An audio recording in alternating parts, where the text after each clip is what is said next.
លោកអ្នកនាងជាទីមេត្រីវេទិកាពិភពលោកស្ដីពីអាស៊ានបានបញ្ចប់ហើយនៅថ្ងៃទី12ខែឧសភានេះប្រធានបទនៃវេទិកានេះផ្ដោតលើយុវជនបច្ចេកវិទ្យានិងការរីកចម្រើននៅឆ្នាំ2017អាស៊ានប្រពខួបទី50របស់ខ្លួនខណៈតំបន់នេះកំពុង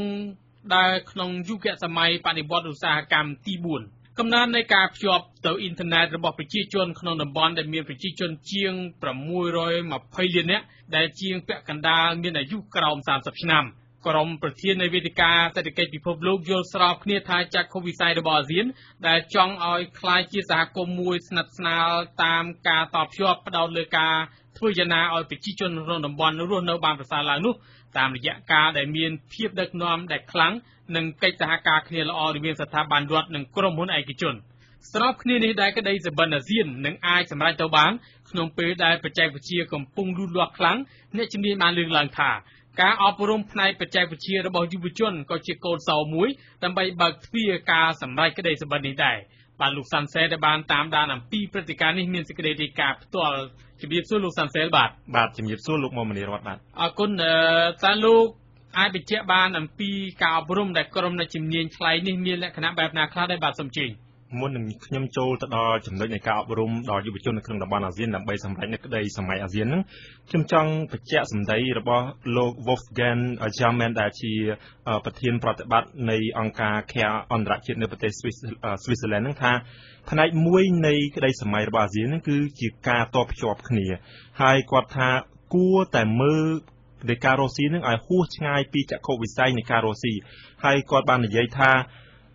ការអភិវឌ្ឍនៅក្នុងតំបន់អាស៊ាននឹងមិនគ្រាន់តែជាការតភ្ជាប់រវាងតំបន់នៅឆ្ងាយៗនៃដាច់ស្រយាលនោះទេក៏ប៉ុន្តែធ្វើយ៉ាងណាឲ្យការអភិវឌ្ឍនឹងបានផ្ដល់ប្រយោជន៍ទៅដល់ក្រុមមនុស្សដែលគេចាត់ទុកថាមិនសំខាន់លោកសំដៅទៅលើក្រុមស្ត្រីហើយនិងកុមារីដែលជាផ្នែកមួយនៃប្រជាពលរដ្ឋនៅក្នុងតំបន់អាស៊ានដែលតំណាងឲ្យ 50% នៃប្រជាជនសរុបការអប់រំដែលអ្នកដឹកនាំរៀបចំកិច្ចវេទិកាសេដ្ឋកិច្ចពិភពលោកស្ដីពីអាស៊ានហ្នឹងគឺគាត់បាននិយាយថាការផ្ដោតសំខាន់ទៅលើការអប់រំហើយនិងការអភិវឌ្ឍជំនាញហ្នឹងគឺ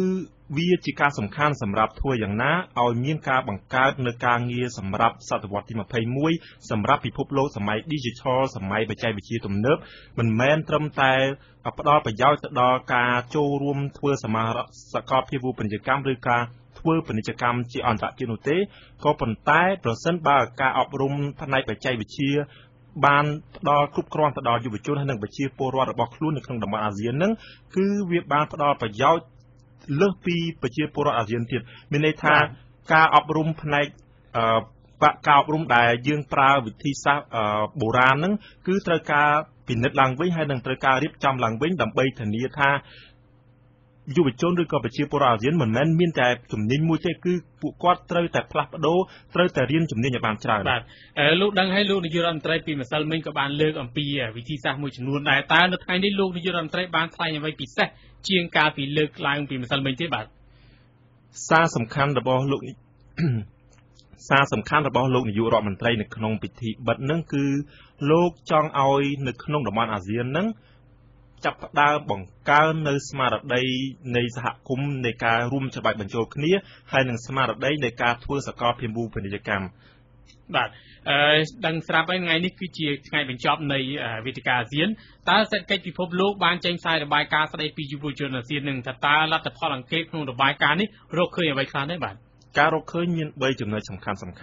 ចំណុចទី1 69% នៃយុវជនអាស៊ាននឹងរំពឹងថានឹងមានជីវភាពការរស់នៅប្រសើរជាងឪពុកម្ដាយរបស់ពួកគេខណៈពេលដែលមានតែ 13% ទេដែលថាពួកគេនឹងមិនមានអនាគតល្អជាងឪពុកម្ដាយរបស់ពួកគេ